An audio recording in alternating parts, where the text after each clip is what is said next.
TIFU by being poor, ignoring symptoms for 25 years, and attempting to eat curry. Obligatory happened just before COVID hit. In the final months of my master's program, when I could almost taste the sweetness that is employer-sponsored healthcare, I have a full day planned over the weekend, after wrapping up some big assignments. My wife and I offered to have some new people over for dinner that had been volunteering in the community. We thought it would be a nice thank you for their work. My wife had a couple small assignments to do, and was so kind as to take on shopping for the week, so I planned some much-needed recreation. Scene 1, a mountain. I decided to treat myself to a full day of snowboarding at a local mountain. I haven't been able to go much in the last few years, and I got an invite from a classmate who was willing to drive. I have all my gear still, some money left over from Christmas, and time, which had been in short stock. What could go wrong? And if you think you know at this point, you are wrong. Snowboarding was amazing. Good snow, good friends, no injuries, but a bit strenuous for my out-of-shape self. No big deal, I eat a snack and hydrate on the way back, which is where I notice an all too familiar tightness in my throat/chest. It happens sometimes. Food goes down a little slowly, but I can manage. I figure everyone experiences this sometimes. Scene 2, a table. After a nice hot shower back home, I set to work making dinner, Japanese curry with steak.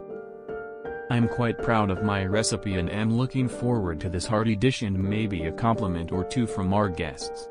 Everything comes together, it's looking great, and with a few extra minutes I decide to fry up some over-easy eggs just to top it off. At this point I'm feeling confident enough to present this to Gordon Ramsay. I should also mention I've experienced this thing since childhood where certain foods don't always go down without some extra effort, so I drink a lot of fluids with food compared to most people. Never thought it was a major problem. I also noticed certain foods caused this issue more often than others, rice and eggs being two of them.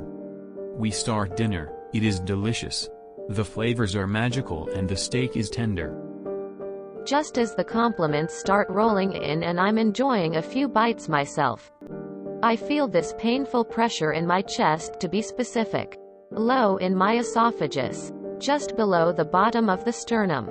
I've felt this before, usually less painful, so I go for a drink of water to push things down. But that doesn't happen, just more pain and more pressure. I excuse myself to the bathroom as to not bother our guests with this problem. I can still breathe just fine and speak, so I'm not panicking quite yet, so I get to thinking. If the steak won't go down, maybe it will come back up? 5 minutes of fingers down my throat and I only manage to get a bit of the water back up. Let's try pushing it down again.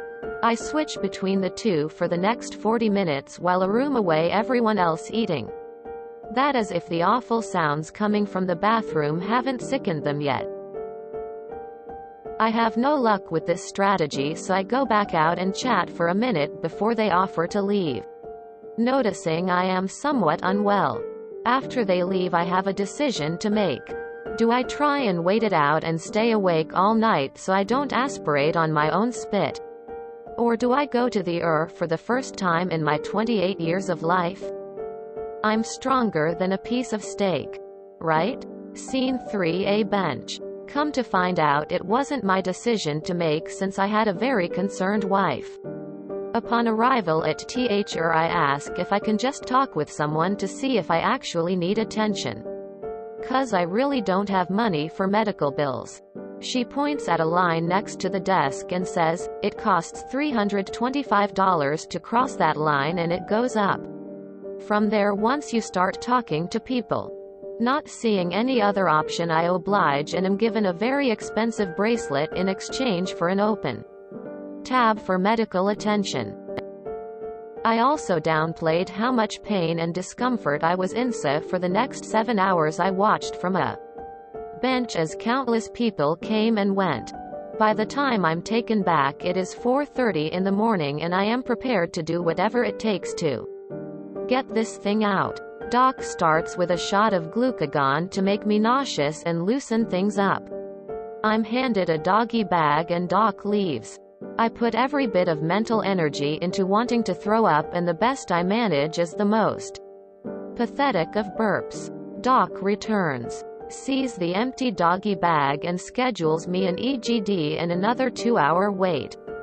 I decide I'm going to try drinking water one last time. 'Cause I don't know what an EGD is. But I'm pretty sure they wouldn't have bothered shortening it if it wasn't stupid expensive. What follows is the most disturbing guttural squelching followed by a pop, and instant relief. We cheer, hail the doc, and I'm on my way with a referral for that EGD when I have money for it.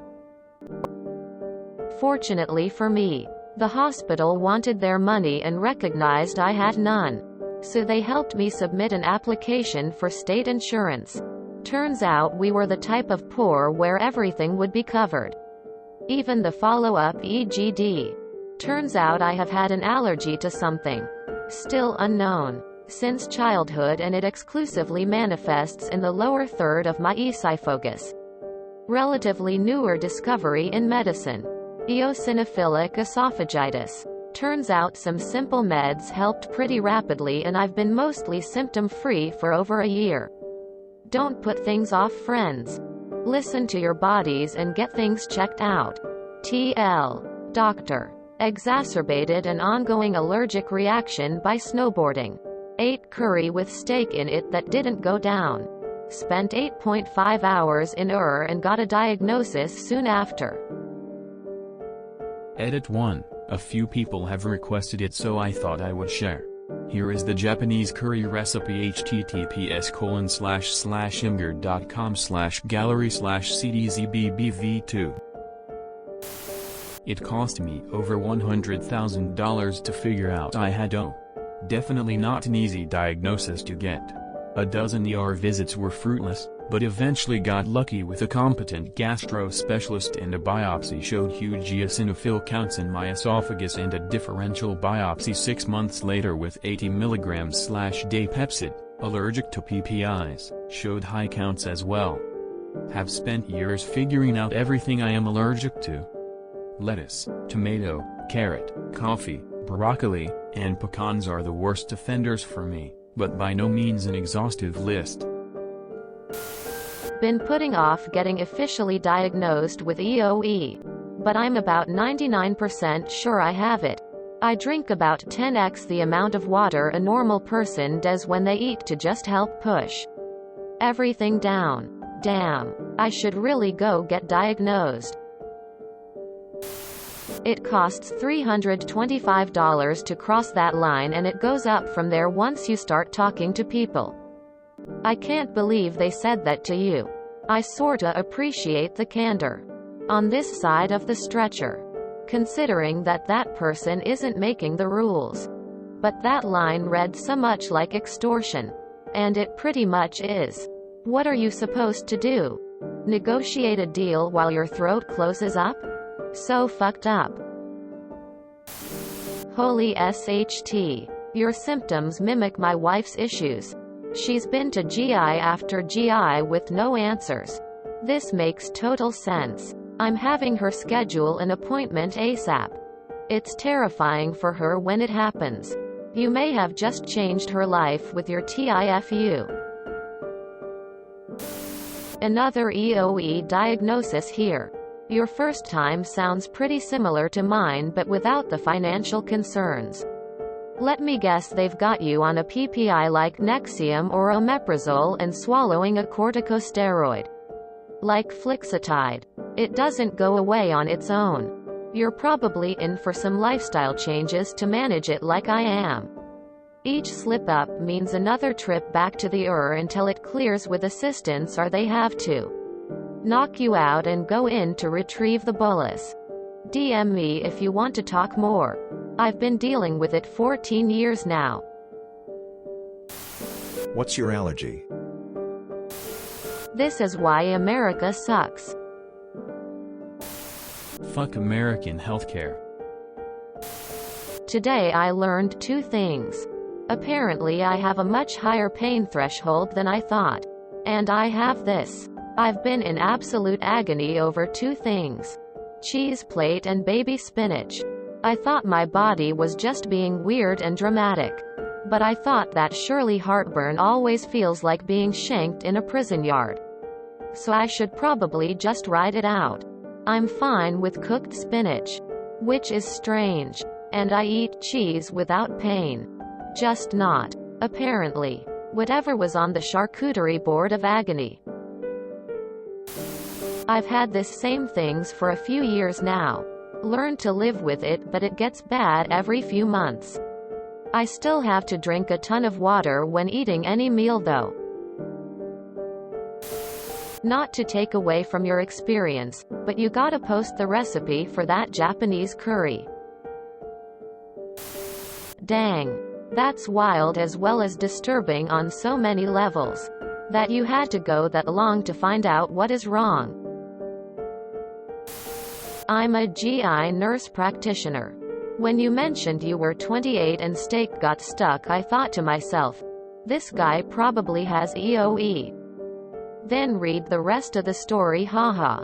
Don't know if the GI doc mentioned this, but the 6 food elimination diet can be helpful with EOE.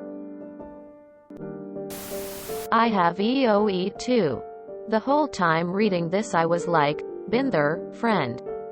Been there. I hope you're well. But I just can't believe how any civilized country bases its healthcare system on how much money someone has. I've heard that people go bankrupt or even die because they have had a medical problem or even because of complications in pregnancy and childbirth. Please tell me this isn't true. I've got this with bananas and banana flavor. Just thought it was indigestion till it was searing burning that wouldn't go away with any sort of antacids or dry heaving. Awful. Sorry you had to discover it that way. These stories about American healthcare. I just can't. How do you guys tolerate this?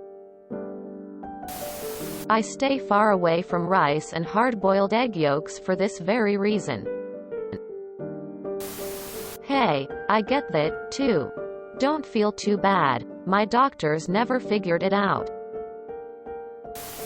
Interesting side point. Eosinophilic esophagitis is also called feline esophagitis because the appearance of the esophagus with that condition resembles a cat's. If you enjoyed this video, please check out our playlists full of similar content. Epic Haircast is like doom scrolling for your ears. Please like, share, and subscribe.